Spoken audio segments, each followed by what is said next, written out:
mambo yako ukayapange ya mwaka mpya, na kisha baadaye tutabarikiwa na tutainuliwa pamoja. Haleluya. Hapa ni wapi?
By the way, hapa ni wapi? Hapa ni Januari. Waliosema hutafika? Aya. Waliosema hutafika? Hapa ni wapi? Baada Yesu makofi mazuri. Hapa ni wapi? Mkono wa Bwana. DJ.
Hallelujah, hallelujah. Praise the name of the Lord.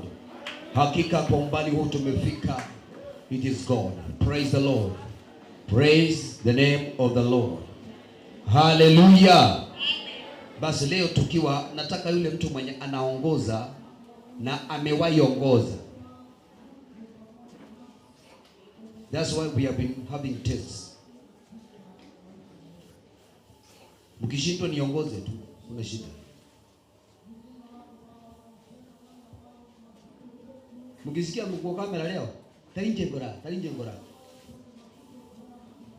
Hallelujah. Basi Bwana Yesu asifiwe. Basi nataka niwakaribishe nyote katika jina la Yesu katika madhabahu haya ya Glorious Life the Christian Center. Tushukuru Bwana kwa sababu ametupa neema na ametusaidia na tumefika mahali tumefika. Haijakuwa rahisi. You want to worship, prepare yourself with a good beat. Nataka uisikie kwa sauti kidogo. I want to hear there. Nataka leo nigombane nimalize nikienda next year. Na hiyo imekataa.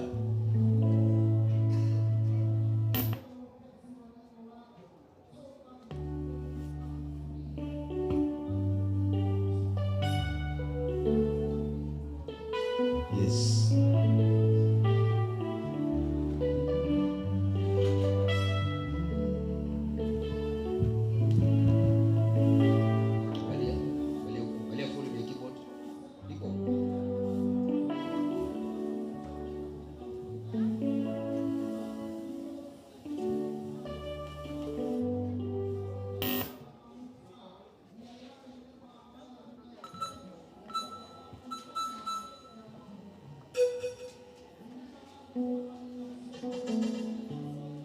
Yani lere bacha batokorerana PGP kwa Jones na ande mbatebeti mwirute ngatinyi wetu bebai kole ndu muntu uno musanja uno mwiguri yukumira wata banga babero mwako yogoleki. Basi nataka nikaanze kuleta praise and worship kwa sababu kuna mgeni nataka kumuona, kisha baada tukaweza kuendelea. Hallelujah. Weka keyboard isimame vizuri. Yes. Bwana Yesu asifiwe. Nataka msimame juu. We want to pray. Na kisha baadaye tukaweze kuanza ibada yetu na Bwana akaweze kutubariki. Immediately tukianza, mtangazaji wetu kutoka Radio Sayare atawapatia signal, atakaribisha wasikizaji wote mahali walipo, kisha baadaye tukaweze kuendelea. Bwana Yesu asifiwe. Basi tunataka tukaweze kushukuru Bwana kwa sababu ya neema na kwa sababu ya kibali. Nyosha tu mikono yako juu na mshukuru Bwana, mwambie Bwana thank you. Mwambie Bwana ni asante kwa sababu ya usiku wa leo. Nataka mwingie karibu na mwangaza. Mwambie Bwana ni asante. Chukua this position also. In the name of Jesus. Father we thank you. Father we thank you. We honor your name Jesus. Thank you Lord. Asante Yes, asante.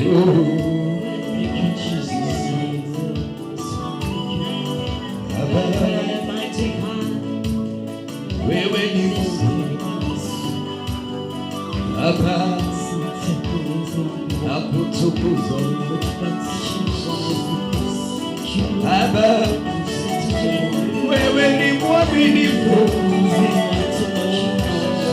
Baba, nakutukuza. Yes, my Father.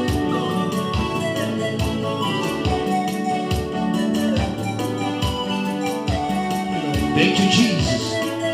Kwa kinywa chetu tunashukuru Bwana, mwambie Bwana ni asante Bwana. Nimekulinda tangu tarehe 1 mwezi wa kwanza kwa ulinzi wako mwaka huu mpaka leo tarehe 31. Ulinzi takatifu umetulinda mwaka mzima Yesu. Tunaona wema wako. Tunaona wema wako ndani ya Yesu Kristo. Asante Bwana. Baba nakutamani.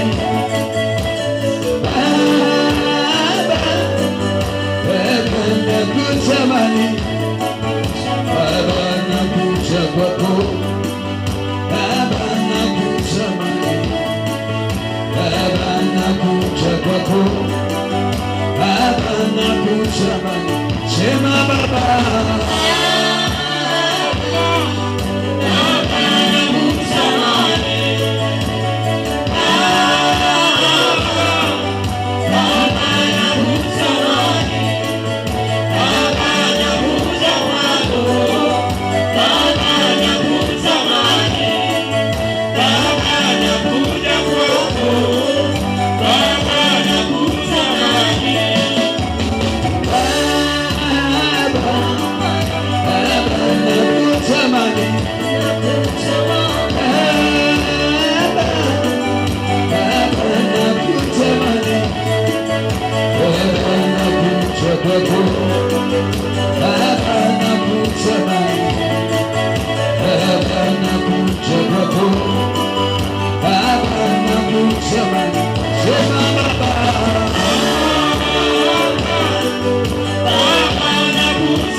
Yesu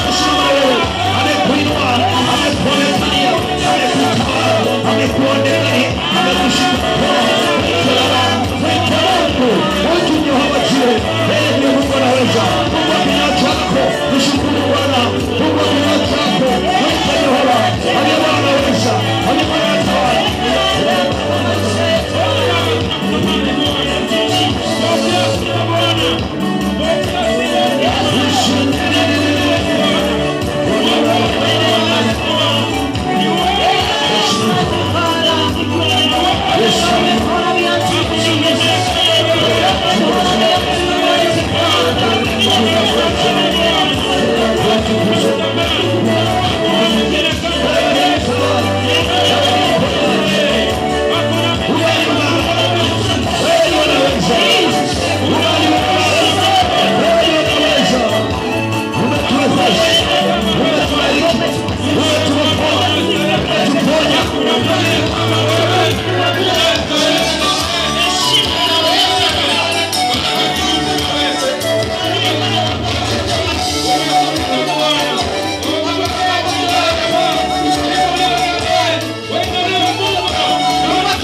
Wewe ni Jehova, tunakuabudu, tunakutukuza.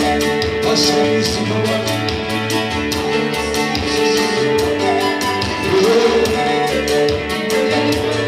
Yes, my Father. Wewe ni Mungu, wewe ni mtakatifu.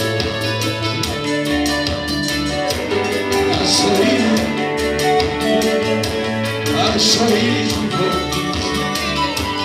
asahili pokea sifa na mamlaka ya toto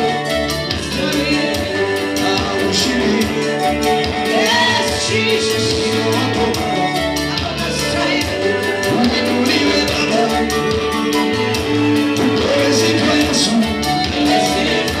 Uinuliwe Baba, upewe sifa Bwana.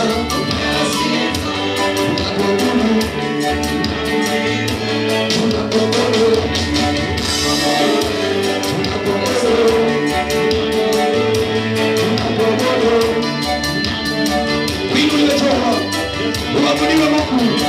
Wewe ni Jehova, wewe ni Jehova Elishadai. Tunakutukuza, tunakuabudu.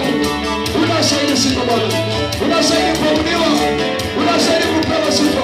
Jina lako litukuzwe, jina lako liabudiwe. Wewe ni Mungu imara, wewe ni Mungu wetu.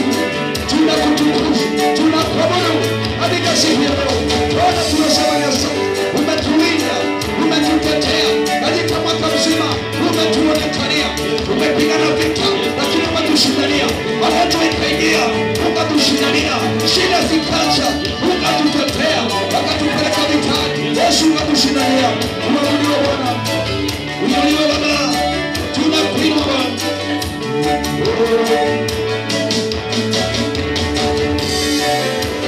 Uabudiwe, uinuliwe, upewe sifa, upewe sifa. Utukuze Baba, upewe sifa Bwana.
akakuacha, akakulisha wakati ulipohitaji kazi, akakupatia kazi. Wewe ni mwaminifu.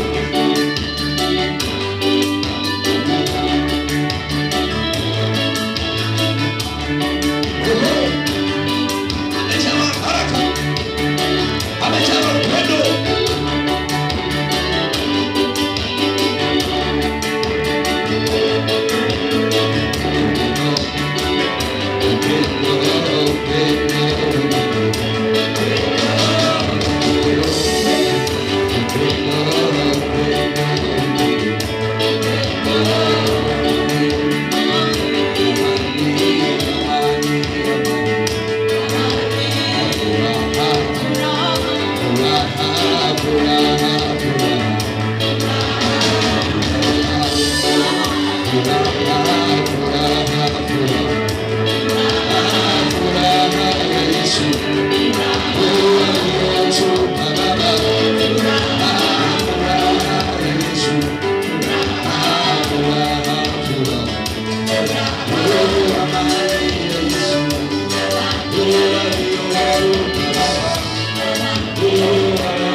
Yesu makofi mazuri.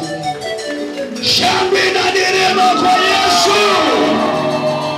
Hallelujah. He's a good God. He's a faithful God. Blessed be the name of the Lord. Hallelujah. Nataka kipindi hiki tukaweze kuingia katika hali nyingine tena, kwa sababu tunangojea ile siku. Bwana asifiwe. Najua kuna siku tulikuwa nataja, yani nikifika tarehe 31 hii kesho ikembe na watu ndani ya moyo yani njenda Kenya zambi ya mono mkone gaki yani ndio mito kamati eti nada tena sahibi ya waiki. Haleluya. Hebu kiongea jirani yako muulize, na hapa ni wapi? Muulize hapa ni wapi? Muulize unajua tarehe? Bandie we are counting masaa tu. Tuingie mwaka mpya. Mwaka wa kuendelea. Mwaka wa kutoka mahali umekwama. Halo! Yesu igeregere.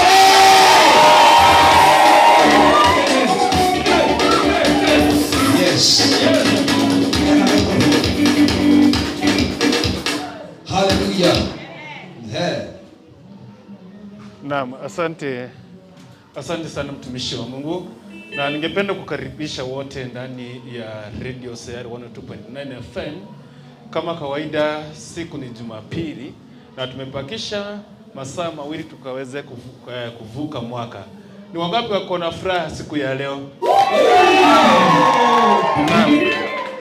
Na msikilizaji, tuko moja kwa moja kutoka kanisa ya Glorious Life Faith Christian Center ambayo inapatikana katika uwanja wa Kisii Stadium, ambapo tunahakikisha kwamba siku ya leo lazima tukuletee mambo mazuri kutoka sehemu hii, na kuhakikisha kwamba ile program yetu ya Sunday Express tunaipiga express kutoka hapa nje, na kumekisha kwamba tunavuka mwaka kwa njia iliyo safi, kwa njia iliyo sawa. Nadhani kwamba kwa wakati kama huu mtumishi wa Mungu jinsi ambavyo amesema kwamba tumepakisha masaa machache tukaweze kuvuka mwaka, ningependa kukufahamisha kwamba kuna baadhi ya nchi ama mataifa ambayo yamevuka mwaka tayari, wako 2024, na kuna yani mataifa ambayo yatakuwa ya mwisho kuvuka mwaka wa 2023. Lakini kwa hivyo kama kawaida, mimi ninaitwa Mr. Dennis, ukipenda utaniita Kuntu kama kawaida, na hakikisha kwamba nakupatia mambo mazuri kutoka sehemu hii hadi mida ya saa 6. So kwa hivyo kabla nikaweza kupeana simu samahani microphone kuelekea katika upande mwingine, ningependa kwamba najua kwamba tuko na muda kisha baada ya mtumishi wa Mungu kumaliza na kuvuka mwaka, itaweza kurejea hapa, tukaweza kupiga simu, tujue kwamba ni wangapi umevuka mwaka, ni wangapi ambao wanatakia wengine mwaka mpya na baraka, ni wangapi wako na nitarudi tu baadaye. Lakini kwa sasa kama unataka kuzungumza na mimi kupitia kwa nambari ya simu, utaandika tu SMS pekee yake, kwa sababu tuko kanisani. Sitaruhusu upige simu sasa hivi, utanipigia simu baadaye baada ya kumaliza ibada. Lakini kwa sasa nataka ufanye hivi, chukua simu yako, utaniandikia SMS yako kupitia kwa nambari ya simu ambayo pia leo itakuwa ni nambari mpya kabisa. Itakuwa ni 0106 0106 53 3091 0106 53 3091 ndio nambari ya siku ya leo ambayo utanitumia SMS. Wale watu wote kutoka sehemu ya Kakamega, maeneo ya Kericho, Bomet County, sehemu ya Kuria, karibu sana ndani ya show. Nipo, lakini kwa sasa nataka kupatiana kipasa sauti kwa mtumishi wa Mungu, tuendelee moja kwa moja katika kiwango kingine. Lakini nitarejea baadaye, tupige simu, tuzungumze, tutakie watu mwaka njema ama mwaka 2024. Kwa hivyo mtumishi wa Mungu, kwa sasa nimewakaribisha kabisa ndani ya Sunday Express kwa hii show yangu. Karibu sana na tukaweze kuendelea pamoja. Asante sana mtangazaji, Mungu akubariki sana. Kama vile umesikia, tuko hapa kutoka madhabahu ya Glorious Life Christian Center katika mji wa Kisii, hapa Gusii Stadium. Ndipo tunapoendelea kusherekea ule ushindi ambao Yesu Kristo kutulinda mwaka mzima na kutukumisha siku ya leo, na bila shaka tunangojea hiyo siku ambayo ni kubwa, siku ambayo ni mwaka mpya, mwaka wa 2024. Kwa hivyo nataka nikaribishe waimbaji wetu kwa sababu ya kumsifu Bwana na kumtukuza Bwana. Shangwe na vigelegele kwa Yesu! Vigelegele kwa Yesu! Makofi mazuri kwa Yesu!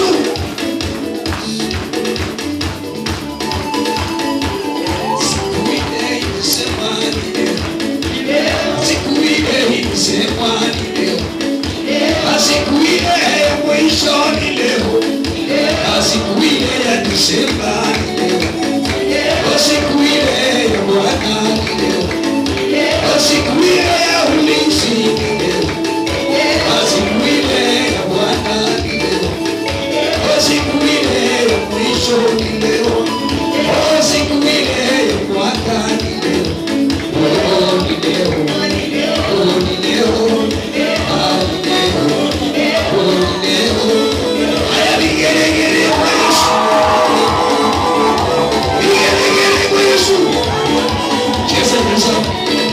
Yes, sir.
Hallelujah.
Let's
Haleluya. Tuko ngangari. Bwana asifiwe. Ambia jirani yako mambo bado.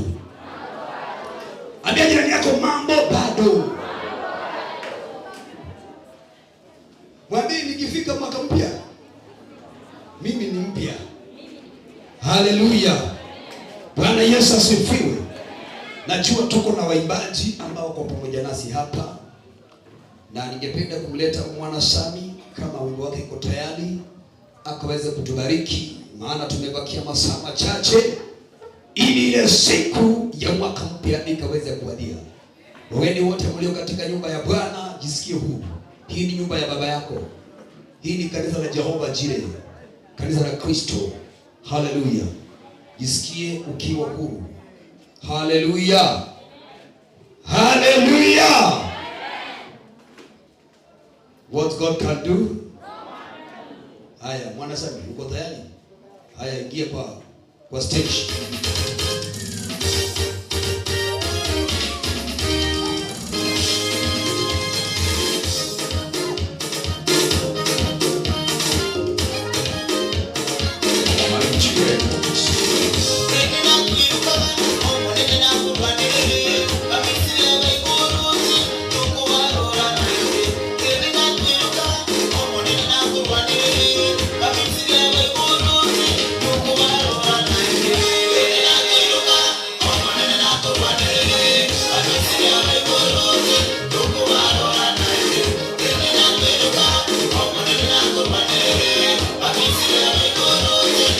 Wow.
Alright, labda kofi hapa.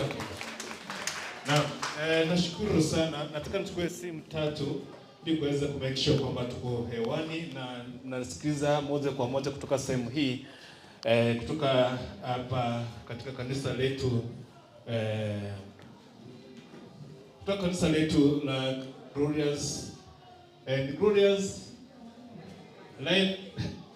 Life faith.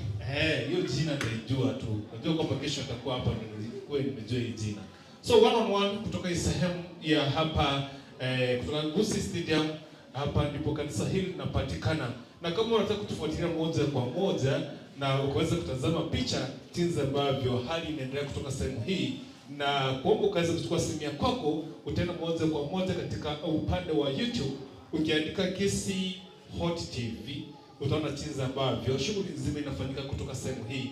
Lakini kwa sasa kwa dakika 3 pekee yake ningependa nichukue simu nijue kwamba ni wangapi tuko ndani ya nyumba kama kawaida. Najua kwamba siku ya leo nimekuwa nikisema kwamba nimekuwa nikisema tumepakisha mwezi mmoja, tumepakisha siku 3, lakini leo nakwambia kwamba tumepakisha masaa risali moja. Lakini naomba tu upige simu yako kupitia kwa nambari ya simu ni 0106533091 0106353391. Ukipiga simu nitachukua simu yako utuambie kwamba tunakupata moja kwa moja kutoka sehemu gani, kutoka kaunti gani, watu wa kaunti ya Nyamira, watu kutoka kaunti ya Siaya, karibu sana.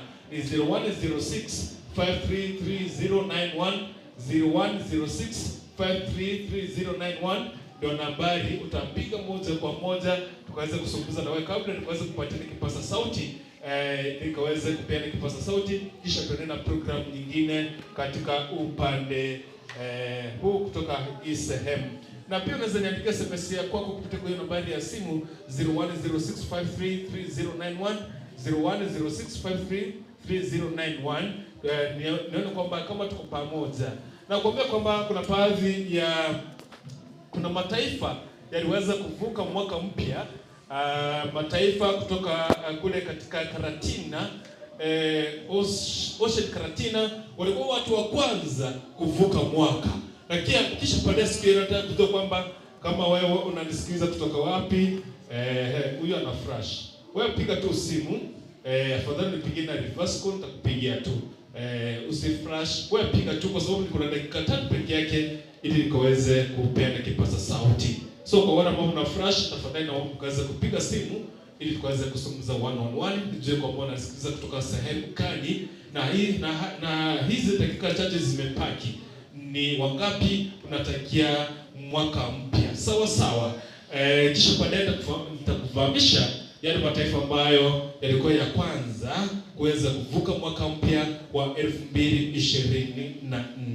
Lakini kwa pia ningependa kuambia kwamba najua kwamba wiki jana tulikuwa kanisa nyingine, leo tuko kanisa nyingine, kisha baadaye wiki ijayo tutarejea kuweza kupeana airtime ile yetu ya kama kawaida. Hata tusikie wanazungumza kutoka wapi. Hello.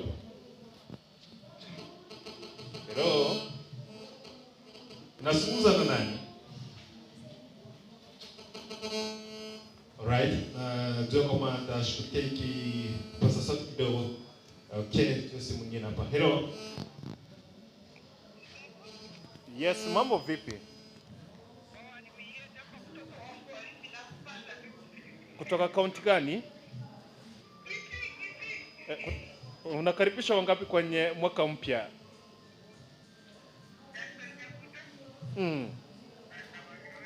Yes.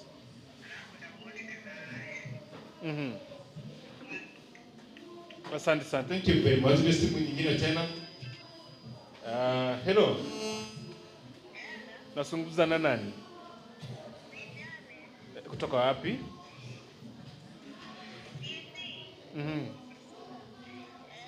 Unakaribisha wangapi kwenye mwaka mpya? Yes. Yes.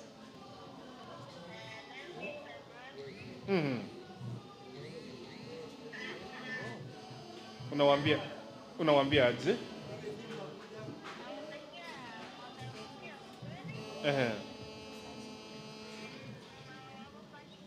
Asante sana. Chukua simu ya mwisho. Hello. Mambo vipi?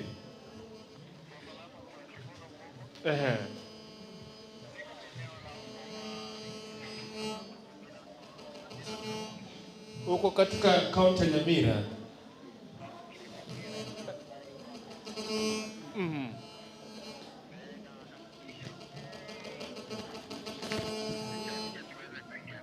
Asante sana.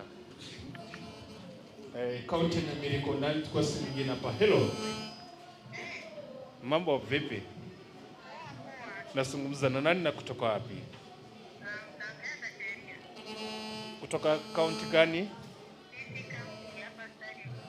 Okay, karibu sana. Karibisha watu wawili watatu.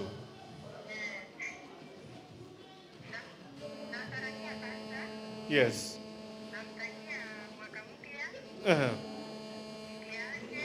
Yes.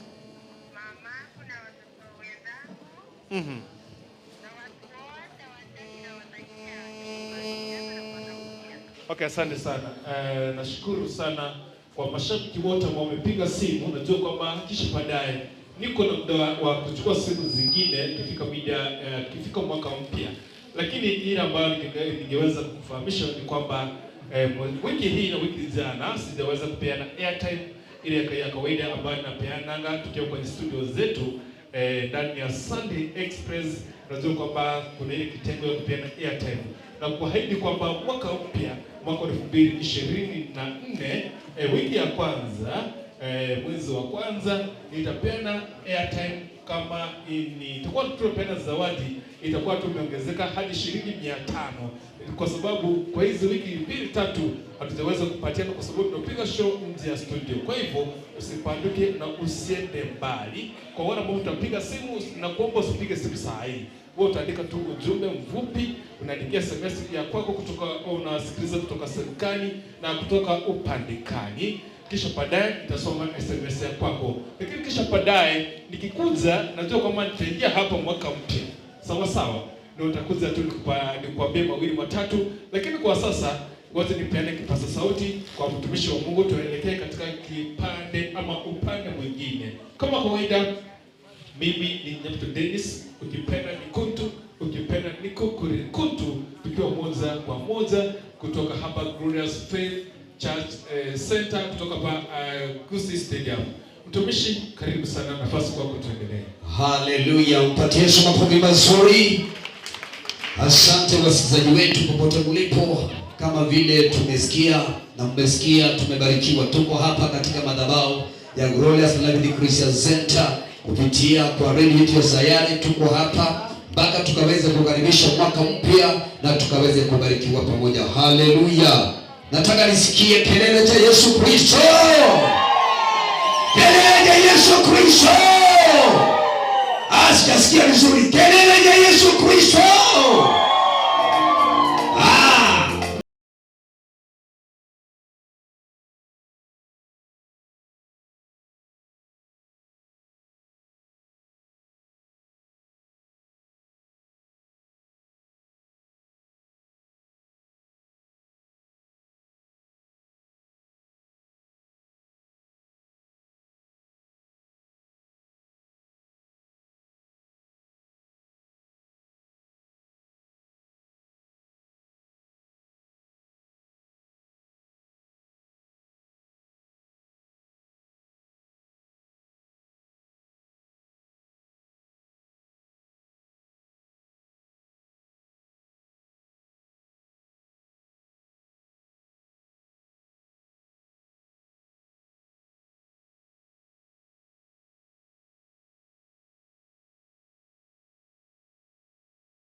umefika ni kwa ajili ya mkono wa Bwana.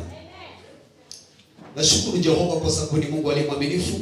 Nataka nimlete Sonia taxi akaweze kutuendelesha.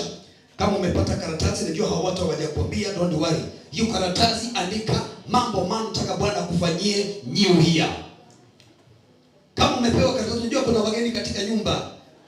Hiyo karatasi andika mambo manne unataka Bwana akufanyie 2024. Ndio kisha baadaye tuwe katika madhabahu tushukuru Mungu. Sonia taxi. Wapi song? Sonia taxi akitoka tunabakisha dakika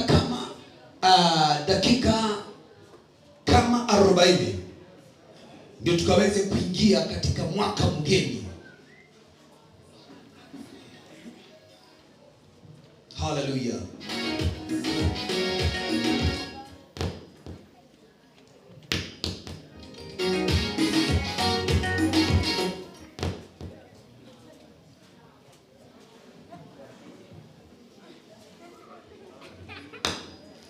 Chukia nini?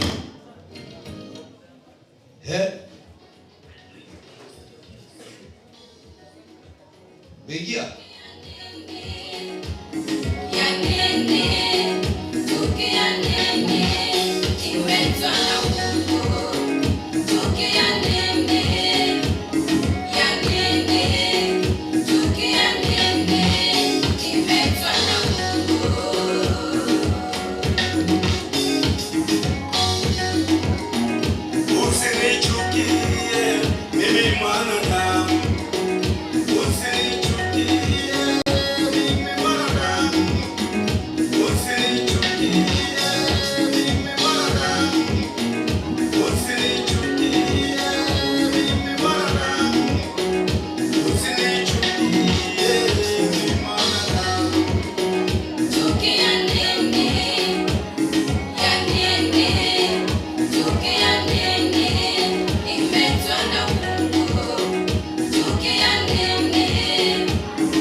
Usinichukie mwanadamu.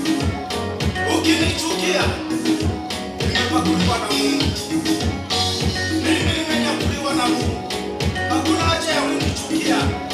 Haleluya. Amka asubuhi. Enda kanisani. Amka asubuhi. Imba. Haleluya. Chukia nini? Ya nini? Chukia nini? Nimetwa na Mungu. Chukia nini? Ya nini? Chukia nini? Nimetwa na Mungu.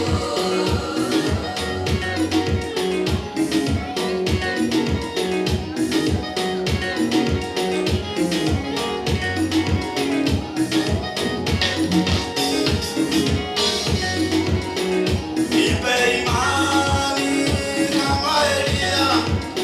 Nipe imani kama Enoku.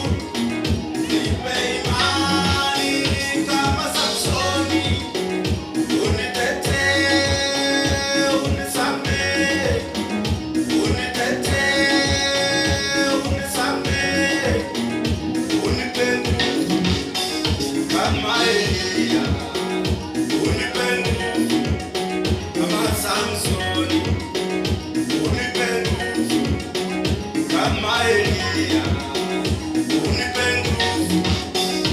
kama Elia.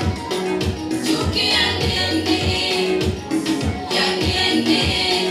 Chuki ya nini? Imetwa na Mungu. Chuki ya nini? Ya nini? Chuki ya nini? Imetwa na Mungu.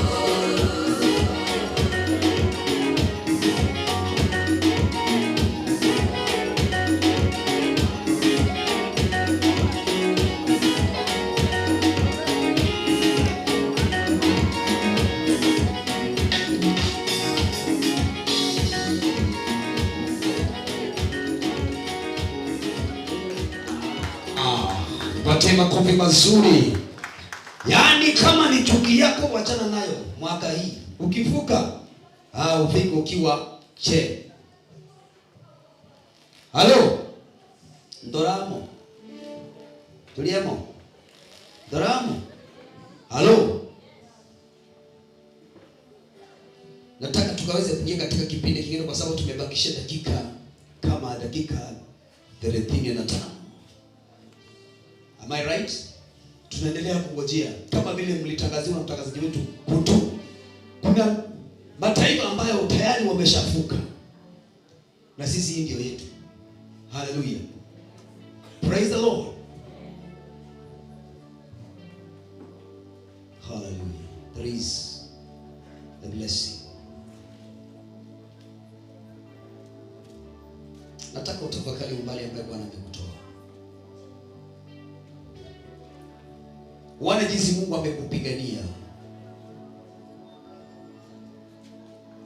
Hapo nyumbani unapounganika pamoja nasi kupitia kwa radio hii ya Sayare. Tazama jinsi Mungu amekulinda mwaka mzima. Amekutetea. Amekupigania. Nafasi nzuri kazi kumshukuru Bwana. Hata ile kazi nzuri ambayo umefanya kulinda watoto kanisani. Wasije wakakata mawaya ya kamera. Asha wanafanya kazi hiyo nzuri. Hiyo ni kibali. Bwana asifiwe.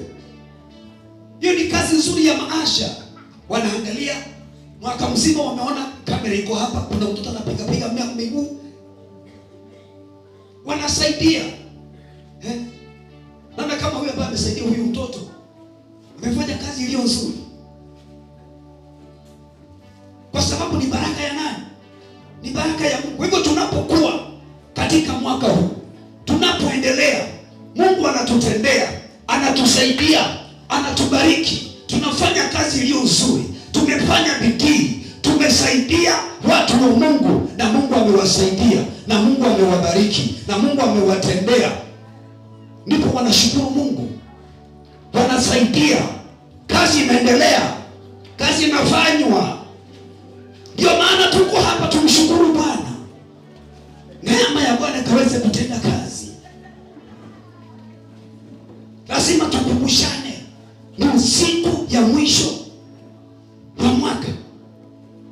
Kumbusha rafiki yako. Unajua ni kazi gani unastahili ufanye. Je, na mwaka huu tunapoenda kumaliza tutafanya kazi ile gani?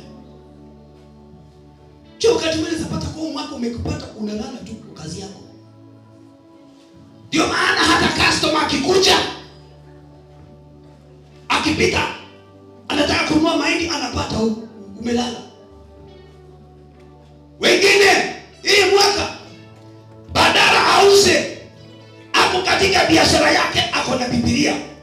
Siwende kanisani hubiri ama aende kwa mabasi.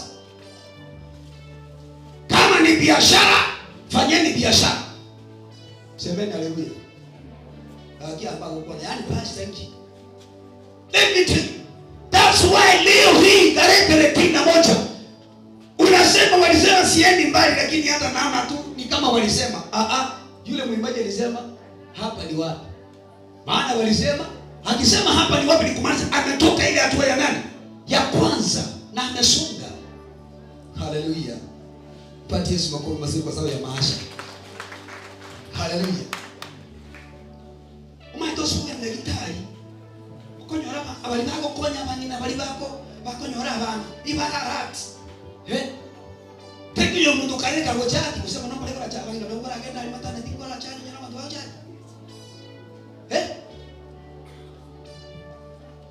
It is this last day of the year. Na nataka nikupatie ujumbe ujue kwamba kuna mambo mane unastahili utakao kuwa nayo sahihi, na ukivuka 2024 uwe na hayo mambo ya kusaidia katika maisha yako. Hallelujah.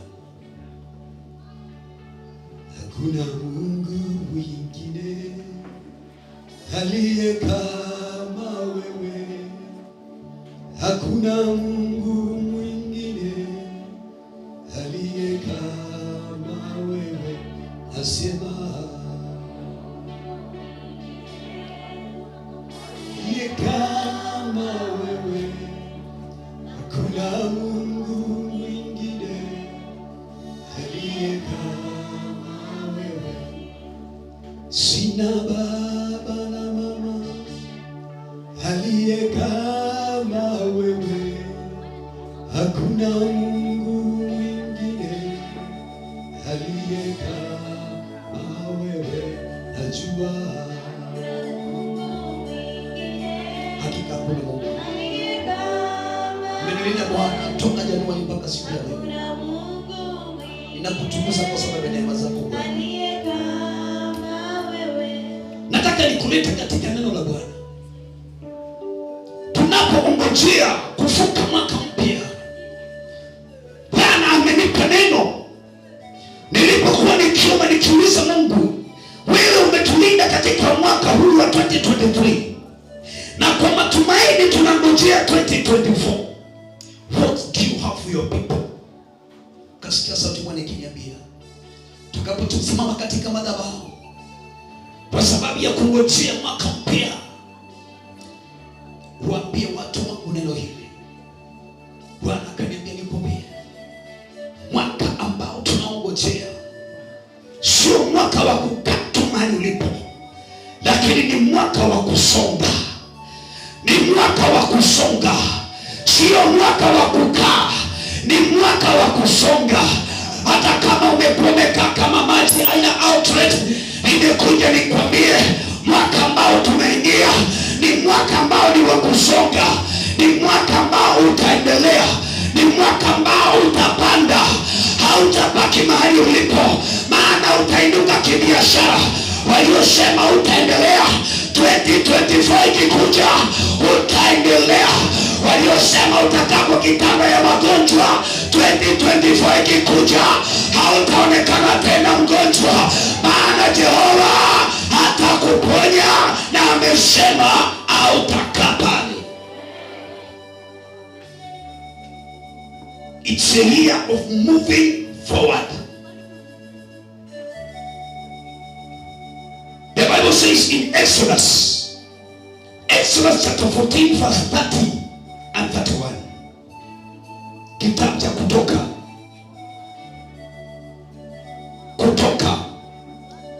Jo, kuna mtu ambaye ananisikiza. Watu wanaotegelelete na kio mwaka uyo turanyete no mwaka uyo usuka. Tayo mwaka uyo tigara shule na wiko yanekana mwaka naotegelelete mwaka naotegelelete inalibeko terimo mwaka tugochugoshoa o 2024 no mwaka uyokogendera amarikoli yagoteba ngari egoro abagakamba wa 24 haumagenderete kugusabira nigotogoso mwaka 2024 kuna watu ambao wanakushughulikia, kuna watu ambao wanakuombea, makeruni na mashauri wanakushughulikia, wasee 24 wanakuombea. Hautaenda kubaki jinsi ulivyo, maana Jehova hatakuwa anasonga na wewe. Exodus 14 verse 30 and 31. Biblia inasema, yes, ndivyo Bwana alivyowaokoa Israeli. Ndivyo Bwana alivyowaokoa Israeli. Siku ile mikononi mwa Wamisri.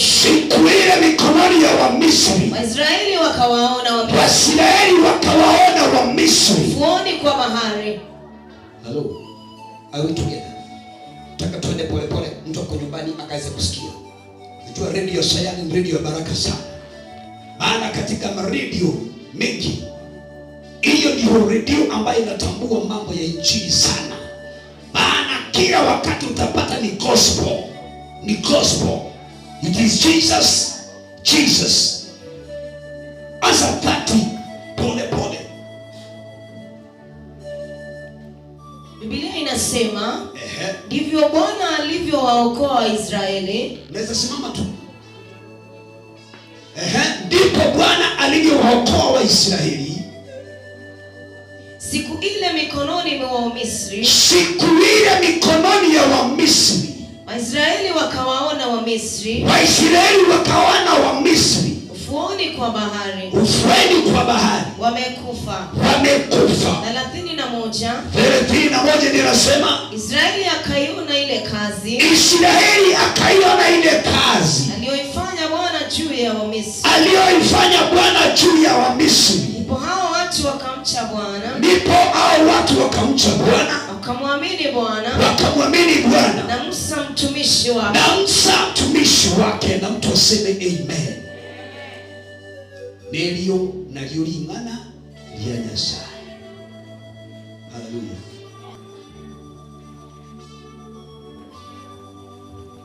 Ingali tukolia Abaisiraeli bakabarorama Misiri unabawusiriwa libona chirero ngoterie litukeriganeri litukorio mweri uwo mwaka nigo tuwajire torarengo mwako kwera na ingedo soyo mwakone.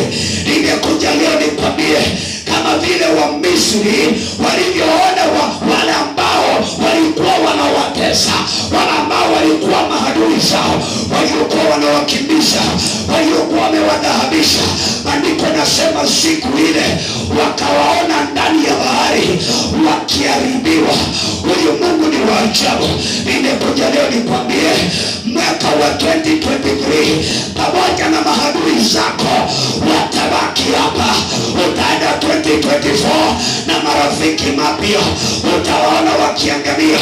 Hao maadui zako hautafuka na wao. Hao wachawi waliokukimbiza hautafuka na wao. Maana maandiko inasema wale Waisraeli waliwaona. Hello. He's a good God. Nimekuja leo nikwambie kwamba napongojea mwaka mpya, kuna kitu kilikuweko kwa Waisraeli walipotoka Misri. Maandiko inasema wakaanza safari, wakafika katika bahari ya Shamu. Pale ndipo waliona maajabu. Walipoangalia nyuma yao waliona kuna maadui. Walipoangalia kando yao waliona kuna milima. Wakaangalia mbele wakaona kuna bahari. Ninazungumza na mtu usiku wa leo ambaye ukiangalia nyuma unaanza kuhesabu yale ambayo umeyapitia. Unaanza kuhesabu jinsi umekuwa mgonjwa mwaka huu. Unaanza kuhesabu jinsi ulivyopoteza kazi. Ukiangalia upande unaona hakuna mtu wa kukusaidia. Hata yule ulikuwa unategemea alikuacha kitambo. Ukiangalia mbele yako unaona hujui 2025 itaonekana namna gani. Ninazungumza na mtu ambaye amekona uoga ndani ya maisha yako. Jiwafia, haujui ufanye nini katika maisha yako. Haujui utakapoenda mwaka mpya ni nini litakutendekea. Maana nikisema ni kama una kazi, nikisema ni kama biashara ya Disemba haikuwa nzuri, nikisema ni kama kuwa visa yako haikutoka. Nimekuja leo nikwambie hata Waisraeli walikuwa na uoga. Maana wakiangalia nyuma wanaona maadui, maana wakiangalia mbele wanaona bahari. Nimekuja nikwambie ni lazima tukasonge, maana mwaka unaokuja ni mwaka wa kusonga. Maandiko inasema katika ile hali wakageukia Musa wakamwambia, sasa umetufanyia nini? Maana nyuma kuna maadui, ni mbele kuna bahari, tutaenda wapi? Nimekuja kuambia mtu, inawezekana umejiuliza maswali, na maswali ni kwa sababu ya uoga. Ninataka nikwambie mpendwa, ukiwa na uoga inawezekana usiendelee, lakini nataka nikwambie it is time to move. Ni wakati uingie 2024, ni wakati uingie mwaka mpya. Hautabaki 2023, utaingia mwaka mpya, na ukiingia mwaka mpya ni lazima uondoe uoga. Number one thing, ukiingia mwaka mpya, remove fear from your life. Ondoa uoga. Maana Musa akiwa pale alishindwa aongee nini, watu walianza kumwongelesha, akashindwa aongee nini, lakini wakati umefika mwisho, maandiko inasema ndio unakuwa mwanzo wa Bwana. Siku ya leo ni siku ya mwisho wa mwaka, lakini kuna mwaka unakuja ambao ni mwanzo wa Jehova. Maneno ambayo umeyapitia 2023 haitakuwa issue katika maisha yako. Nimekuja nikwambia huo uoga ulio nao ni lazima utavuka. Halo, kuvuka utavuka. Halo, kuvuka utafanya nini? What is going to help you? It is when you will remove fear. Kuna mtu anaogopa, naingia mwaka mpya lakini sina kazi, naingia mwaka mpya lakini sina stock, ninaingia mwaka mpya mtoto alipita sina school fees, ninaingia mwaka mpya niko na watoto wawili sekondari, sijui nitawasomesha namna gani. Nimekuja nikwambie, maandiko inasema na wana wa Israeli wakawaona maadui zao wakiangamia wakiona. Nimekuja nikwambie, hiyo shida ambayo uko nayo ukiingia 24 hautaiona tena. Utaona jinsi inaondoka, school fees utapata, biashara zitainuka, kama ni ndoa itasimama, kama ni baraka zitakuja, na utaona kwa macho yako. Bwana Mungu, nimesikia habari zako, naomba leo nipate kuona kwa macho, nipate kuona kwa macho. Nipate kuona kwa macho. Nipate kuona kwa macho. Nipate kuona kwa macho. Nipate kuona kwa macho. Mungu Baba, nimesikia habari zako, naomba leo nipate kuona kwa macho. Mungu Baba, nimesikia habari zako, naomba leo nipate kuona. Nipate kuona kwa macho. Imba kuona kwa macho. Nipate kuona kwa macho. Usiwe ni mtu wa kusikia na mkae hapo hapo tu. Usiye ni mtu wa kusikia. Na wewe sema, Mungu nataka nione kwa macho. Nataka nione watoto wakisoma. Nataka nione biashara yangu ikiinuka. Umeona wengine wakiuza, umeona wengine wakiendelea, umeona wengine wakipanda ndege. Hata inawezekana wewe ndiye yule ambaye unawabebea bagi wakienda airport. Wewe ndiye umekuwa beba. Halo, mtu akikuita beba hapo utakataa, lakini ukisikia nenda airport, sister, kaze kusoje kokole ile bagi. Kaje ngoja. Lakini mtaka rokenza ngaelewe. Aje, kiamo kiasi ndo mate nyono motole. Namba tena Kristo ni Bwana. Ndo kelele. Lakini pale wako ndio hapo. Nimesikia. Hello. Ngakimaliza hapo nyara. Iko hadi nega bana wewe. Bale ngawa kobi. Oje stage inga ile wingoje.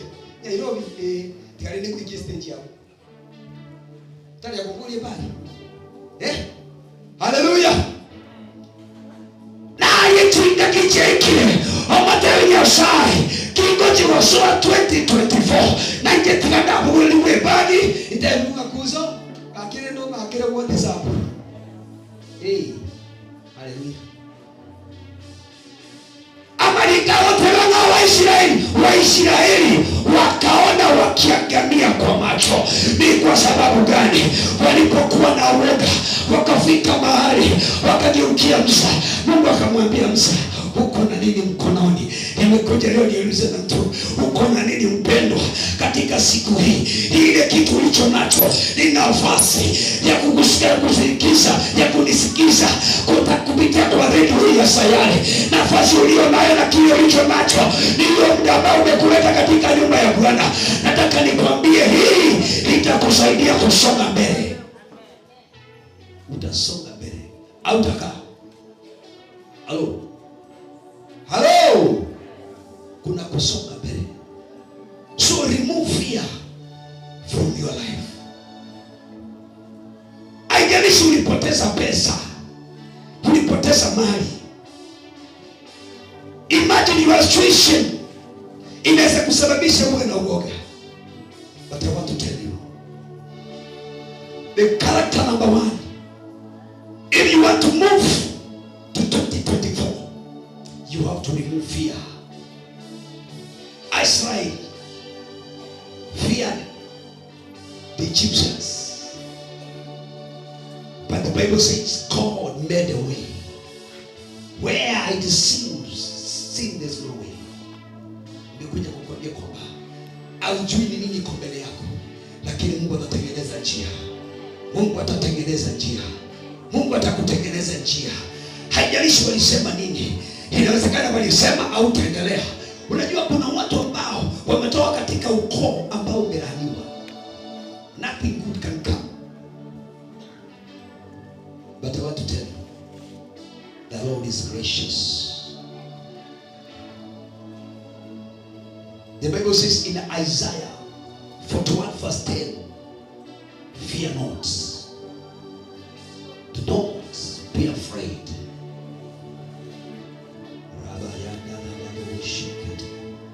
Thank you, my Father. Thank you, Jesus. Isaiah 41 verse 10. Fear not, for I am with you. Be not dismayed, for I am your God. I will strengthen you. Yes, I will help you. I will uphold you with my righteous right hand. The Lord says, fear not. Usiogope. Unaenda mwaka mpya, usiogope. Toinuka. Ayowete atoinuka.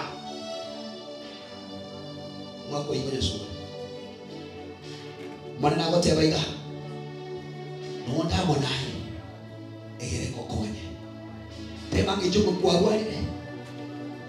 Abantu bayo tuyuru rwalire babo kirubwa.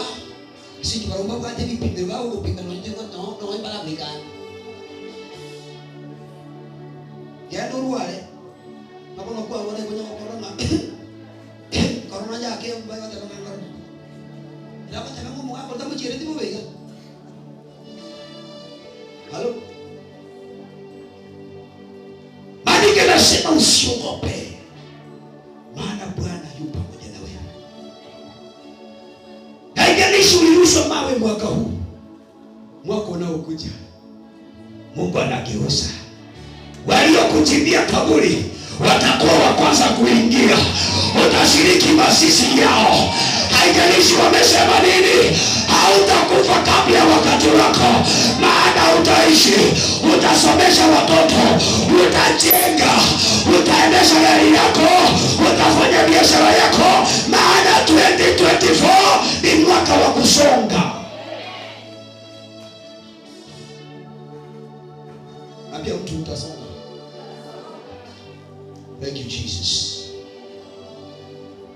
There is God in heaven. He is a good God. He is a faithful God. Wakati mtu ako na uoga, anashindwa afanye nini? Lakini nimekuja kukwambia, ule uoga uko nao unahitaji kitu kimoja. Maana character number 2, it's all about faith. If you have fear, you need faith.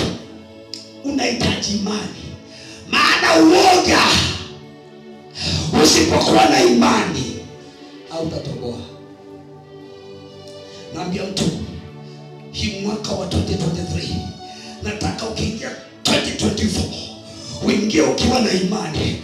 Ukiambia Mungu 2024 haitakuwa kama 2023. Maana nile ninajua Mungu unaweza, ninajua Mungu unainua, ninajua Mungu unabariki. Uwe na imani. The Bible says, without faith we cannot please God. Pasipo imani hautampendeza Mungu. Ni kwa nini? Unapokuwa na imani mpendwa, ile mambo ambayo imefungwa, imani inayafungua. Haijalishi ni wachawi waliochukua vitu zako wakaenda wakafunga, wakaenda wakaweka. Unaingia interview, unaanguka, una apply kazi, unaona jina inakuja, ikienda kuangalia haipo, inakwambia 2024 ikikuja, hayo ya 2023 hautayaona. Maana utapakapokuwa kwa na imani, Mungu atakutendea. Hello. Faith. Imani. Imani itakufungulia mlango. Yesu akawaambia, mtakapokuwa na imani, mtaambia mlima ule ng'oka, na utaondoka. Nasonga mtu ambaye ako nyumbani na nisikiza kutoka redio ya Sayare. Nataka nikwambie kwamba hiyo milima ambayo imekuwa mlima kwako, unaona unasema nani ataniondolea hii shida? Have faith, kuwa na imani, utaondoka tu. Mmoja mmoja alimba akasema, sema neno moja, Mungu wangu na moyo wangu utapona.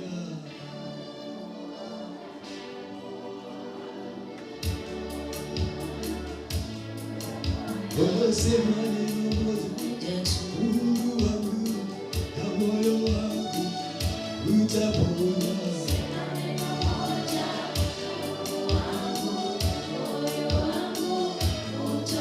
Maana ni wewe, ni wewe Bwana, ni wewe, ni wewe Bwana. Akisema neno, maana ni yeye. Inawezekana imani umekuwa nayo. Usiseme nitasita imani kama ya pastor. Mimi siwezi nikafunga 24 days.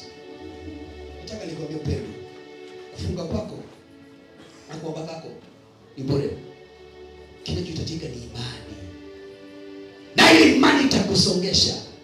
Maandiko yanasema kwamba Musa akaomba, akamulilia Mungu.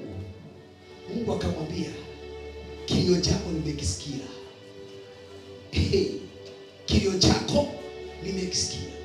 What God needs from you, it is to move. Today we are here to move from 2023 to 2024. You need to move your faith. Move your faith towards the achievement of the Lord. Hallelujah. Number 3. God's glory. Utukufu wa Bwana. Unapokuwa na imani, kale kasio uliokuwa nayo, kale kavisa na kanakuja. Unasikia mtu anaimba, "Ni bebe, ni bebe, ni bebe, ni bebe, ni bebe." Unajua hapa anaelekea kwa ndege. Maana visa imefanya nini? Wewe ndio utukufu wa nani? So we need the glory of God. 2024. It's the year of moving towards to your glory. Unaenda kwa utukufu wako. Maana Mungu ni Mungu wa utukufu.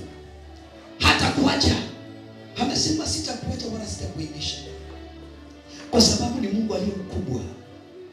Maandiko yanasema kwamba nao wa Misri waliangamizwa, na Waisraeli wakaona jinsi Bwana ametenda mambo makubwa. And the last one, nataka ukifuka nayo kwenda kwa mwaka wa 2024, it's God's power. Mtu aseme God's power. Nenda na uwezo wa kiungu. It's not by your power, not by your might, but by the Spirit of the Lord. God is going to empower you. Taka mtu asimame kwa nini yake. We have a few minutes remaining to usher in the new year. Nataka tunyoshe mkono. Mwambie Jehova, niko hapa maana ninakuhitaji. Hapo nyumbani mwambie Baba, niko hapa ninakungoja, uvuke nami. Mwambie Mungu, naomba tu uvuke nami. Mwambie Bwana, uniondolee uoga kwa yale ambayo nimeyapitia. Mwambie Bwana, unipe imani. Mwambie Bwana, utukufu wako uwe kwangu. Na mwambie Bwana, ninahitaji uwezo wako. Haya mambo mane takapovuka nayo kwenda 2024, your life will never be the same again. Your life will never be the same again. There is God in heaven.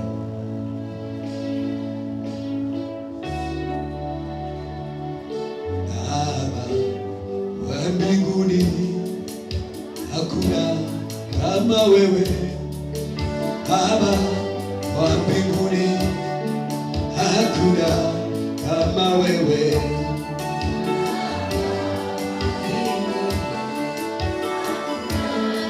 Kama wewe Baba wa mbinguni, Baba wa mbinguni, hakuna kama wewe. Baba wa mbinguni, hakuna kama wewe.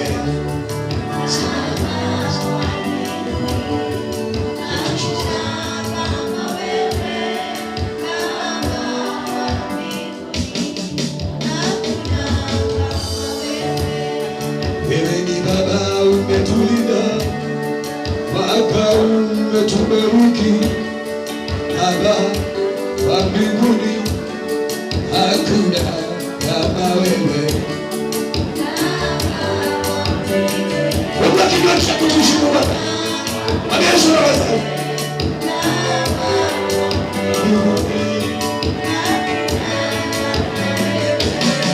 Wewe ni Baba wa shukrani, Shakina Rodino. Baba wa mbinguni, hakuna kama wewe. Wa mbinguni Baba, worship Him for the Lord. Yes, my Father. Baba, Baba, Baba, Baba. Yotega, Yotega, Yotega, Tika sasa.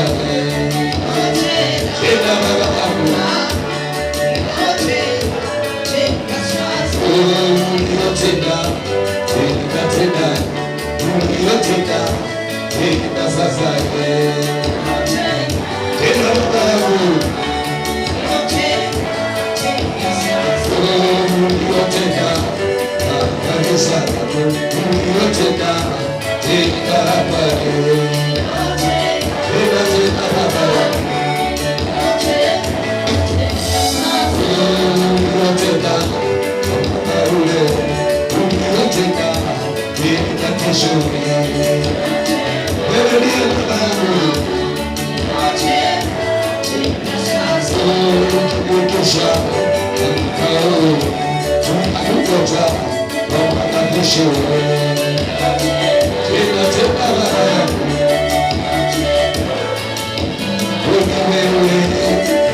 Wewe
Tonight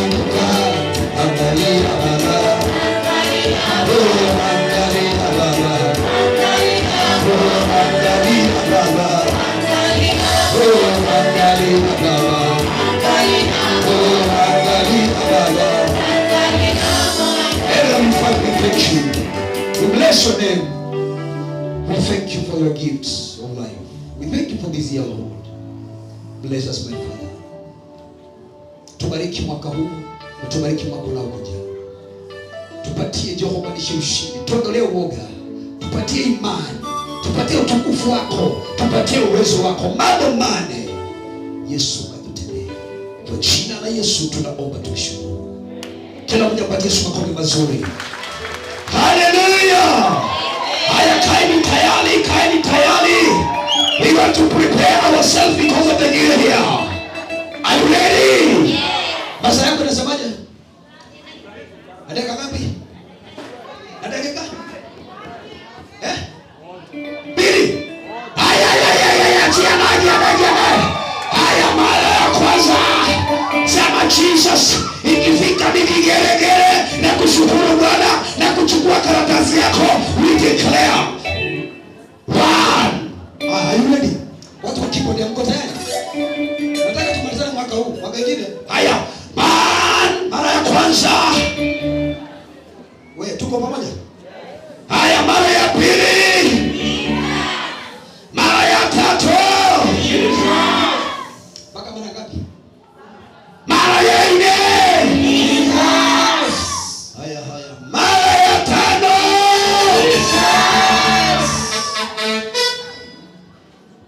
Mara ya sita.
shule zetu, nataka usimame juu ya karatasi yako.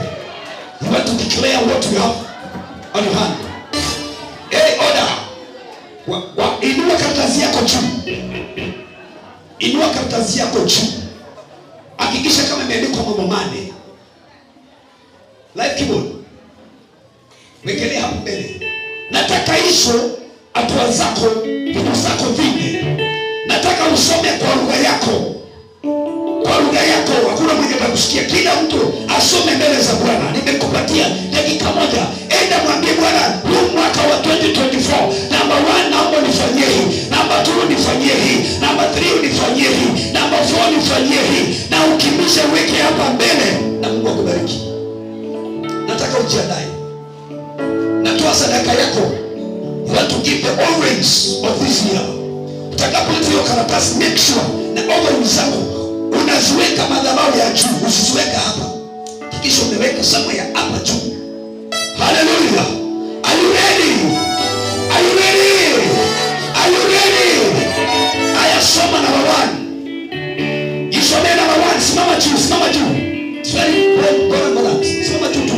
Hiyo mahitaji ni yako. Takuwa nimeombea for the full year. Mtaji mmoja 3 months. Number 1. Jisomea. Number 2. Number 3. And then number 4. I want to repeat.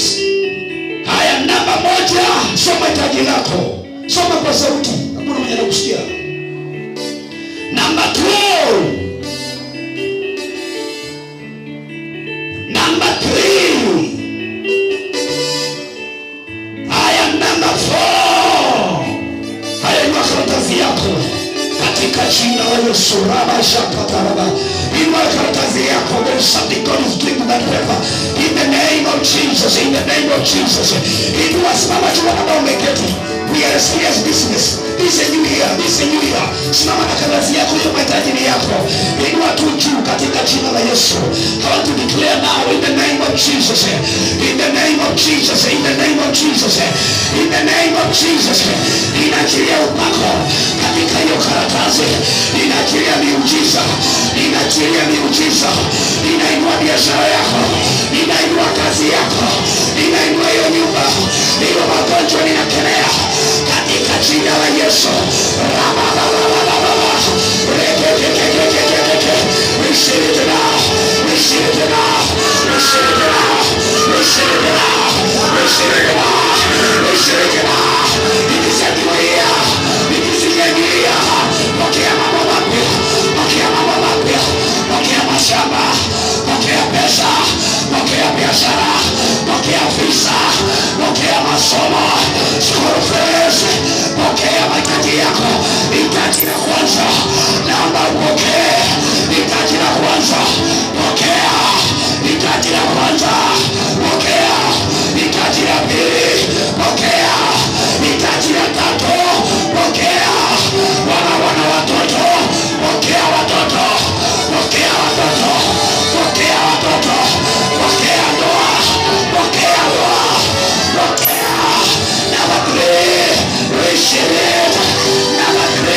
Jesus.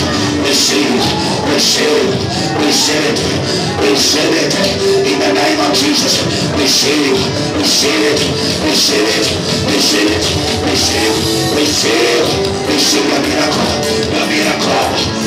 your miracle. Receive your miracle. Receive your miracle. A miracle. 2024. I speak a miracle. 2024. I speak a miracle. 2024. I receive a miracle. Receive a miracle. A miracle. Receive your miracle. 2024. Receive your miracle. 2024. Receive your miracle. Receive your miracle. 2024.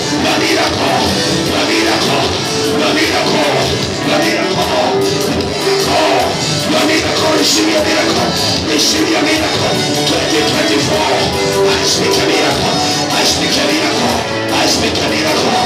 A miracle. Receive a miracle. 2024.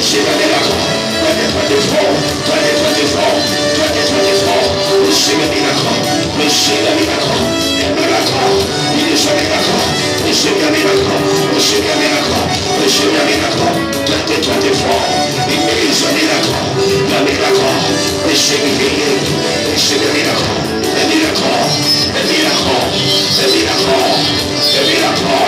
In the name of Jesus.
Pole mwinjilisti.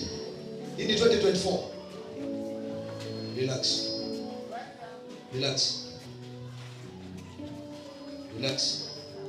Sister, shikilia hapo. Relax. You know, Heavenly Father, thank you. An attack of 2023.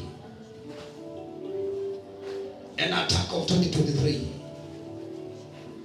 I destroy the altar in the name of Jesus. In the name of Jesus.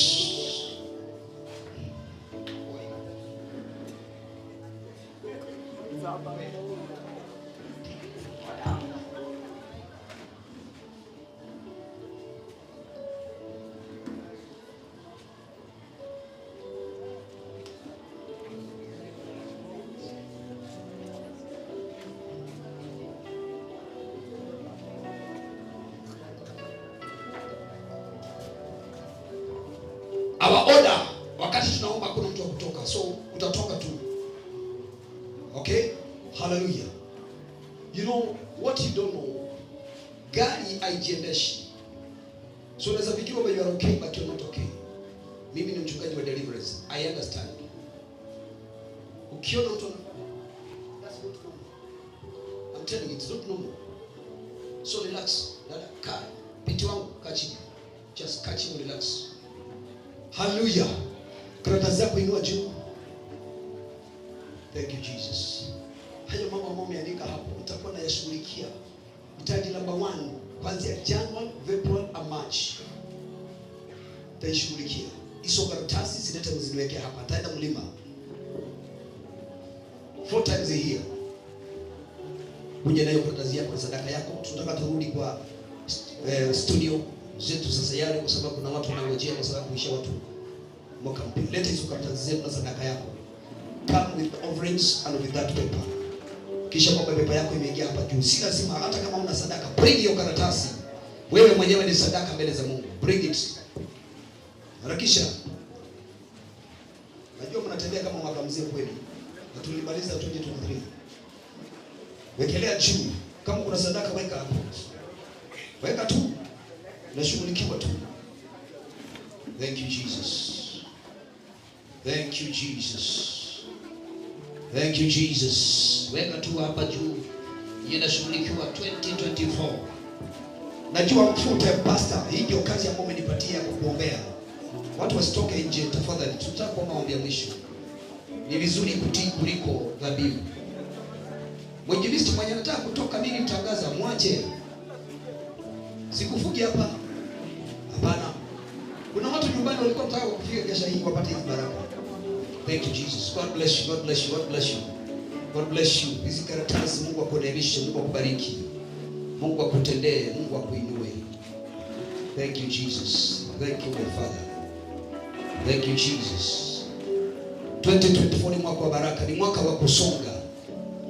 I thank God nilipokuwa mwaka ule jana, nilipata invitation za kwenda kuhubiri nje za nchi. Mwaka huu Bwana kuna kusonga sasa, kuna kusonga. Bwana asifiwe. Naambia jirani yako mwaka huu utasonga. Na mwaka huu nitabarikiwa. Hallelujah. Hallelujah. Basi nataka turudi kwa studio kidogo kuona ambao watabaka au baki hapa, tutakaa hapa. Wala ambao mnaenda mbali tutaendelea na nyimbo na kumtukuza Bwana. Nataka nirudi katika studio zetu za Sayare ili tukaweze kubarikiwa kwa umoja na tukaweze kuinuliwa na tukaweze kutenda mema. Tunashukuru kwa sababu ya watazamaji wetu na wasikilizaji wetu ambao wamekuwa pamoja nasi. Bwana akaweze kubariki na Bwana akaweze kuinua. Kwa hivyo nataka kipindi hiki kaweze kumpasa kipaza sauti mtangazaji wetu Kutus, tukaweze kuendelea katika jina la Yesu. Karibu sana ndugu. Asante sana mtumishi wa Mungu. Nadhani kwamba happy new year. Okay. This is a new year. Happy new year. Uko na furaha? Uko na furaha kweli?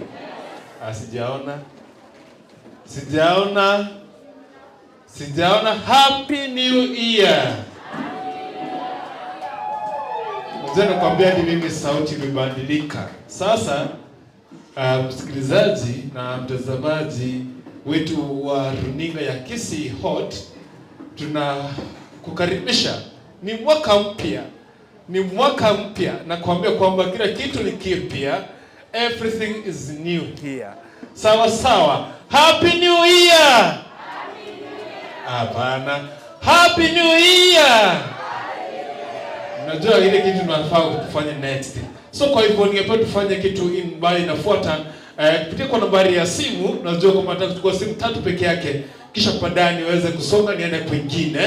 Nataka kupiga simu 2-3, watu tupigie simu 2-3, tujue kwamba tunaelekea katika upande gani. Na usisahau kwamba hapa ndani ya nyumba niko na organizer Nyakundi, kisha baadaye aweze kutusalimia na tuweze kuzungumza moja kwa moja. Lakini kwa sasa ningependa nikukaribisha msikilizaji na mtazamaji popote ulipo. Huu ni mwaka mpya, mwaka wa 2024. Aiteni kwamba Sunday Express it is one of the shows ndani ya Sayare Radio ambazo imebarikiwa kwa sababu ya kwanza mwaka nje ya studio, ya kwanza mwaka tukiwa ndani ya kanisa, ya kwanza mwaka na baraka tele na kukaribisha moja kwa moja Unajua kwamba tulikuwa tunaanza mida ya saa 1 tunamaliza mida ya saa 4. Lakini siku ya leo umepita tufike mida ya saa ngapi? Mida ya saa 6 tuvuke mwaka. Mwaka ni mpya kabisa. Nataka tu unipigie simu uniambie kwamba unatakia nani mwaka mpya. Kama umevuka ukiwa salama, wewe umevuka kama uko nyumbani. Wewe umevuka mwaka kama hauko hospitalini. Wewe umevuka mwaka, wewe si mgonjwa. Sawa sawa.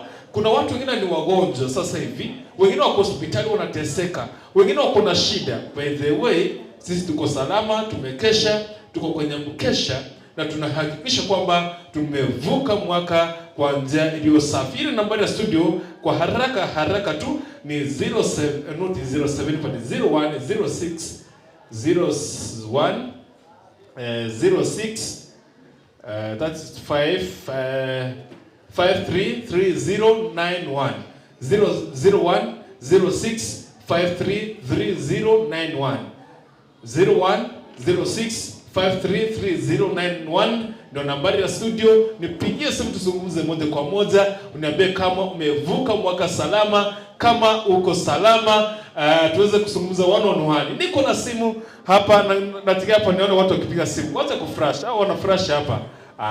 Don't fresh. Sasa nataka tufanye declaration moja, kisha tukiwa tunongoza simu 2-3, kisha baadaye tutamleta organizer Nyakundi. Najua kwamba tuko kwenye hali ya kumalizia, tukaweze kumaliza. Wewe piga simu tu, usiogope, niko hapa and I'm making sure kwamba tunazungumza moja kwa moja. Hello. Happy New Year. Unazungumza na nani? Hello. Naomba ukapunguza sauti ya radio, zungumza na mimi hapa. Hello, Happy New Year. Yes, Happy New Year.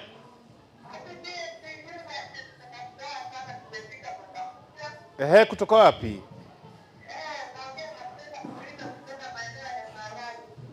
Karibu sana.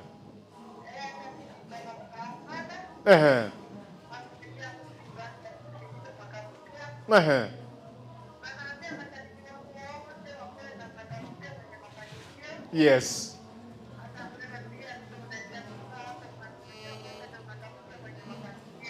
Haya, asante sana. Okay, all right. Nenda simu mwingine hapa. Okay. Happy New Year. Yes. Happy New Year. Yeah. Yes. Ongeza ngine. Happy New Year. Yes, uko ndani ya Migingo.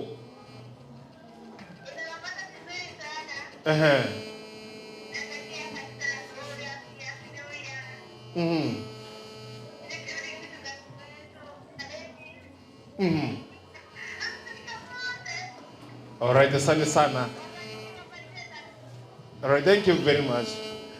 Kwa sababu ya muda nataka kuenda mbio haraka kwa sababu ya muda, kwa sababu tuko ndani ya kanisa na tunataka programu zingine zikaweze kuendelea. Nambari ya simu ni 0106533091 0106533091 ndio nambari ya studio. Andika SMS yako, niambie kwamba ni kutoka maeneo gani na kutoka sehemu gani, unatakia nani mwaka mpya, mwaka wenye baraka, baraka tele katika marafiki zako, familia yako. Najua kwamba hata kama ulikuwa na kisirani, ile tuliacha mwaka jana. Okay? Happy New Year. Happy New Year. Nazungumza na nani? Hello. Iko shande hiyo. Happy New Year.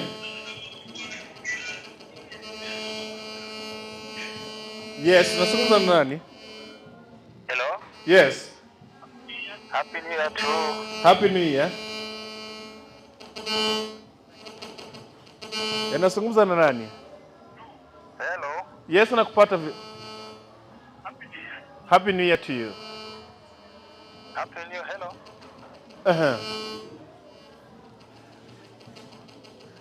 Right, naomba tu mniruhusu nishughulikie simu kidogo. Nataka nikaweze kuunganisha simu tukaweze kupata one on one kwa wale ambao mnapiga simu. Mniruhusu tu tukiendelea kusonga moja kwa moja. I want to make sure kwamba tunasonga mbele pamoja. Pastor niruhusu tu kwa dakika moja yule ambaye alikuwa anaunganisha hii hapa akaweza kunisaidia kuunganisha kwenye tutasonga mbele pamoja.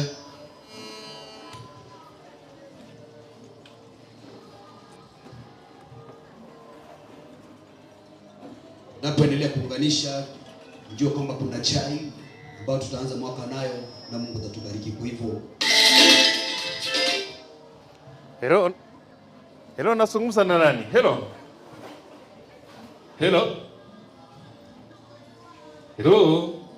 Happy New Year. Happy New Year. Mimi sana mweleza kutoka sehemu za Marani Kendegere. Natakia mwaka mpya. Unatakia nani na nani mwaka mpya? Asante sana. Naomba uchukue simu nyingine hapo. Happy New Year. Hello.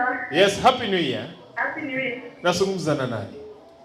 Nasungumza na Karibu sana. Kutoka wapi?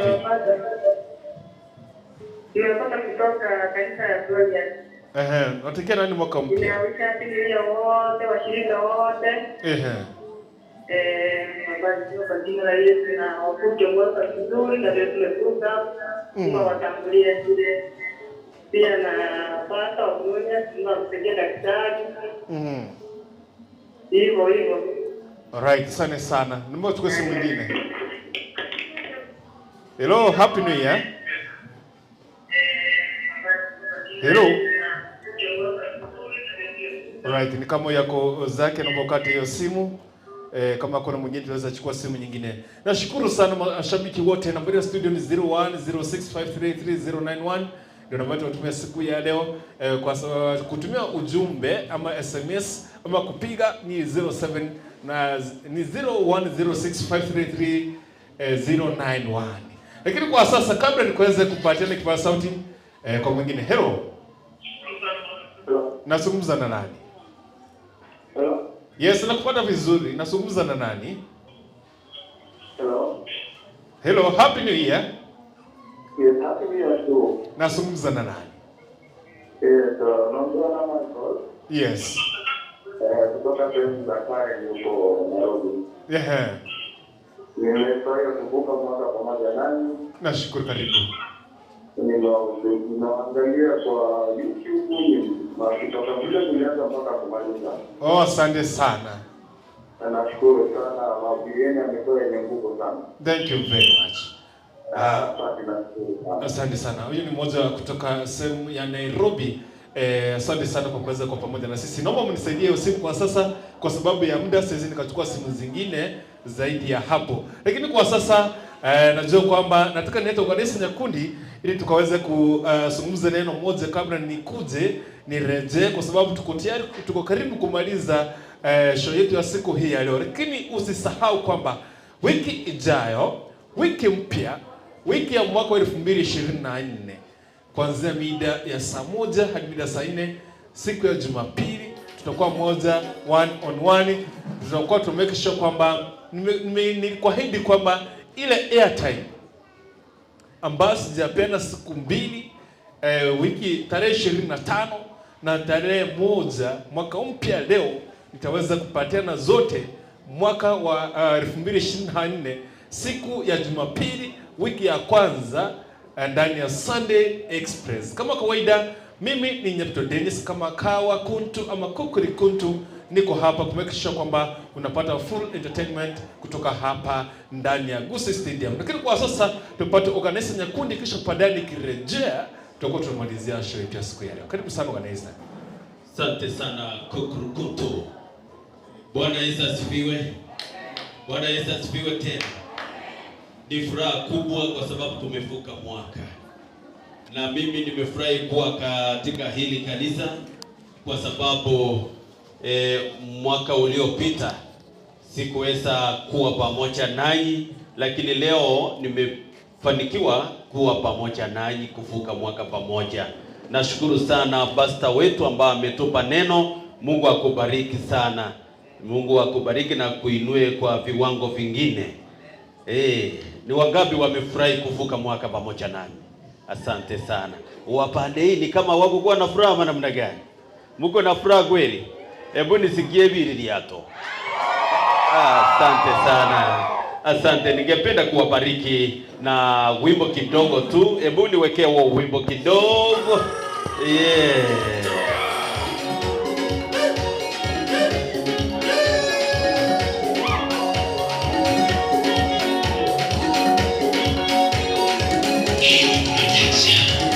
Irina nyumba matata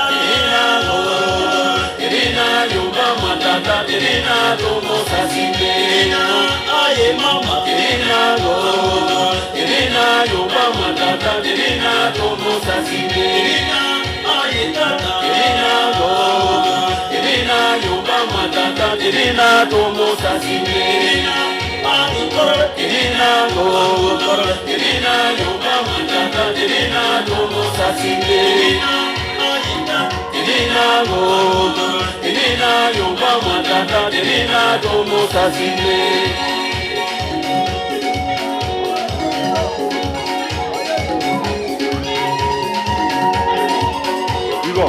tukagoje geto bwate. Jakera nyumba mino Jakera nyumba mino Jakera como sasima Jakera nyumba mino Jakera como sasima Jakera nyumba mino Jakera como sasima Jakera nyumba mino Jakera como sasima Jakera nyumba mino Jakera como sasima Hapo.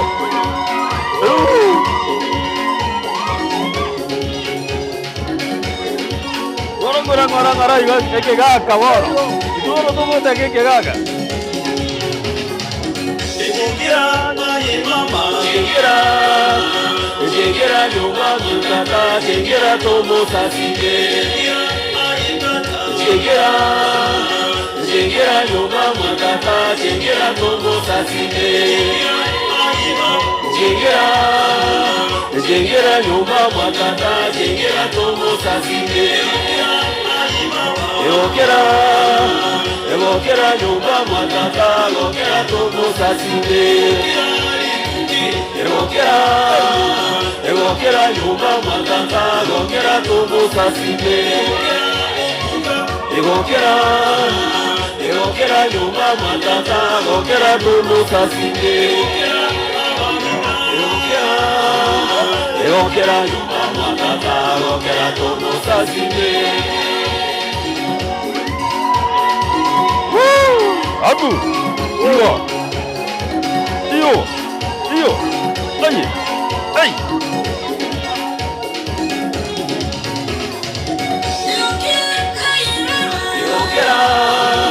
Evokera nyumba matata Evokera tomo sasime Evokera nyumba matata Evokera tomo sasime Evokera nyumba matata Evokera tomo sasime Jakera nyumba mino Jakera tomo sasima Jakera nyumba mino Jakera tomo sasima Jakera nyumba mino Jakera tomo sasima Jakera nyumba matata Jakera tomo sasime Jakera nyumba matata Jakera tomo sasime Jakera nyumba matata Jakera tomo sasime Jakera abagaga. Ay. Jingira, ukuona dogo jengera baran. Ele bale. Jingira, jingira nyumba matata, jingira tomo sasime. Jingira, jingira nyumba matata, jingira tomo sasime. Aya, amale kobon. Yo. Amale kobon. Ay, mamini.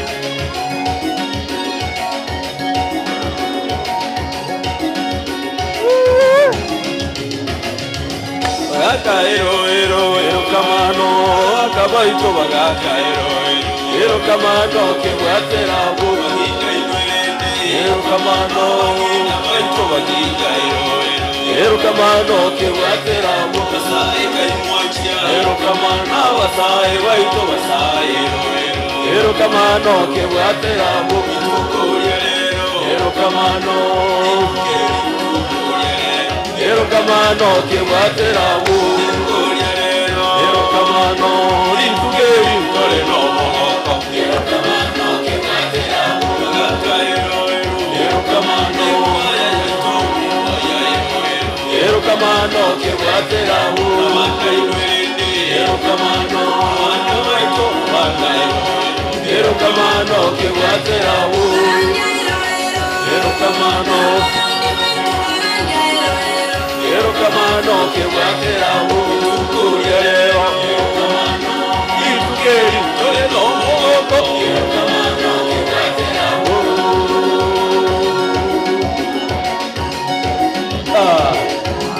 Asante sana. Si tumefurahi sote. Tumefurahi ama namna gani? Tumeshukuru sana kwa sababu Mungu ametuwezesha tumevuka mwaka. Mungu wa baraka wa neemese awape baraka tele, mwaka mpya wenye furaha. Na waombea mbarikiwe sana. Asante sana. Right, asante sana. Tunaenda kumalizia. Okay. Sasa sina la ziada kwa sababu najua kwamba muda umekwisha. Watu wanataka kusherehekea, nataka kupiga sherehe mahali popote ulipo. Watu appreciate you all for being with us. Mmekuwa pamoja na sisi. Tumeshirikiana tangu tuanze show yetu ya Sunday Express. Nashukuru sana. Na mashabiki wote ambao wamesimama pamoja na sisi tunashukuru sana. Usipanduke na usikue mbali. Najua kwamba nataka tu nimkaribishe. Najua kwamba nitaita pastor yake atamaliza. Pastor akimaliza kutoka hapa ndio tutamaliza, tutatoka hewani. Lakini kwa hayo yote nataka kushukuru kwanza kanisa hili kwa kutualika, kwa sababu mwaka huu wa mwaka 2024 wamehakikisha kwamba tunaanzia na tumeanzia hapa kwenye kanisa hili. Tunashukuru sana mchungaji wa kanisa hili, washirika wote, viongozi wa kanisa hili. Tumeshukuru sana kwa yale yote ambayo mmefanya, kisha mkatualika tukafika hadi hapa. Asante sana. Ikiwa tu nataka kutazama tu hivi, pastor utaniruhusu, nataka kuona mama mchungaji kwa sababu nilikuwa nimemwona alikuwa amefurahia sana. Sasa nitamleta akulete, kisha baadaye tutaenda kumalizia. So kwa hiyo jina alikuwa anapiga keyboard, tutaendelea tu kidogo tukingoja mama mchungaji akuje hapa, kisha baadaye pia yeye azungumze apatiane kipaza sauti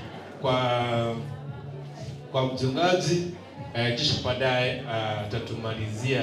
So kwa hivyo wiki ijayo kuanzia mida ya saa 4, kuanzia mida ya saa 1 hadi mida ya saa 4 siku ya Jumapili, usiondoke na usikue mbali. Sawa sawa?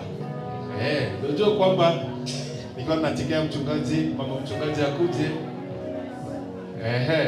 Si pia mimi utaniunganisha, mtaungana pamoja na mimi kwa hii worship nikingoja mama mchungaji nimpatie kipaza sauti.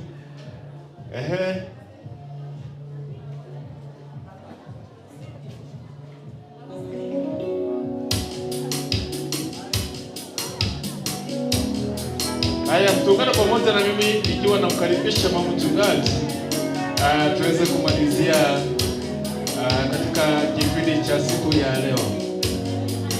Haya, nataka tuanze kukiri maneno haya kama ndio tunaanza mwaka mpya. Aha.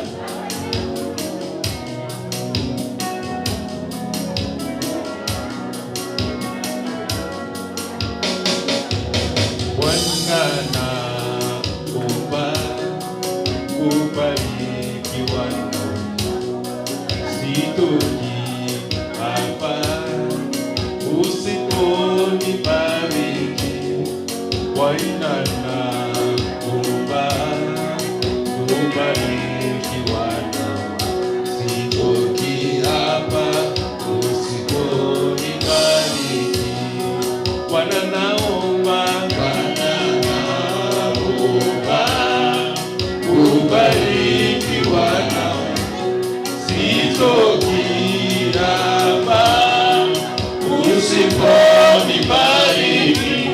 Bwana naomba kubarikiwa sitoki hapa usiponibariki. Bwana naomba kubarikiwa nawe sitoki hapa usiponibariki. Bwana naomba usibariki, mimi sitoki hapa usiponibariki. Mungu naomba kubarikiwa sitoki hapa usiponibariki. Bwana naomba kubarikiwa sitoki hapa usiponibariki. Bwana Yesu asifiwe. Amen. Bwana Yesu asifiwe. Sijasikia bado 2024. Bwana Yesu asifiwe. Praise God. Praise God. Huu ni mwaka mpya. Tunakuja mbio. Praise God. Muko tayari lakini? I wish you a happy new year 2024. Kwa wale wanifahamu, mimi ni Mama Apostle, Mama Lucius, Mama Tertius. Mimi ndo mama yenu hapa Glorious Life Faith Christian Center. I wish you all the best this year 2024. Tarajia baraka kuu zinazotoka kwa Bwana mwaka huu. Kuanzia siku ya leo mpaka tutakapomaliza mwaka. Maana mwaka huu tena tutaumaliza. Lakini tukiumaliza tutaumaliza na baraka za Bwana. Wish you all the best. God bless you. Namkaribisha mtumishi wa Mungu awapatie neno la mwisho na atupatie maombi ya mwisho. God bless you. God bless you. New year 2024. Bye bye. Hallelujah. Nipatie salamu za mwaka mpya. Makofi ya mwaka mpya. Hey. Happy New Year. Happy New Year. Happy New Year. Happy New Year. Abaligereria veredito ya Sayare. Buya mwana soko bamona ntwe andonsi esimwale asichinyumba chino asichigali na handonsi bali me ya Kenya na isiko ya Kenya. Nyasawito oyoromu ya mono no yoro yugo sisinia nandi ngote banga basisinia. Injeno Apostle Dr. Dennis Sosi kuwase kanisa ya Glorious Life Christian Center noga twalinge kuru mwako olia na nenga twasuyiro mwako olia. Yangu ni machache kusema kwamba management ya Sayare Radio amona baralibonsi yomitoka naisa kutus na bonsi ya mwale ganya shaba sinyi asobosa kama naitwe nabo igo nogo sabanga omwako yoiga sigobe no mwaka wogosuka umwaka wogoraki wogosuka tuba sikotigara lya sole egernya saita kora manene nyako bakagozosenya bashirika bose ba Glorious na bali batalia ba Glorious na abariganirie asumwako yoga tusanga mona inwe asengesa simereke nabo igo tiangiri bageriga asingi njondo morai o Joshua Generation, the Joshua Generation International Network, the Word, Kingdom Nyakerogo, Kenya, that the chairperson in Kenya, Also nabaga ni ababwatani bonse pia the Joshua Generation International Network mwaka moyumia asikaunti yetu Jones P47 nyasaba ziseni na nyasaba agate abakusiba minto anoze simole nyasaba seni na ndabalinde na ndaba ogosembelia na ndaba ogosisenya manyanga atwate abayiga togende amana maganane tuachire twekero mwaka oyoiga lingana linene lingana litangani ndiringa twasoira torusio bwo babono mwaka oyo no yinya saa toire. Haleluya. Turusiki obwaba tutwala okwegenda aso mwaka oyo tutara so wanene bwonya sai aso mwaka oyo nelingana lyo mwelyo tutale azichinguru chenya sai magana yane otokonyale nande bikatoba ababui nasati abazeni nande mutwale omulembe na Yesu abamnaimwe. Happy New Year 2024. Pia mwanamorani. Alright, asante sana mtumishi wa Mungu. Nimeshukuru sana. Pigia mtumishi wa Mungu makofi mazuri.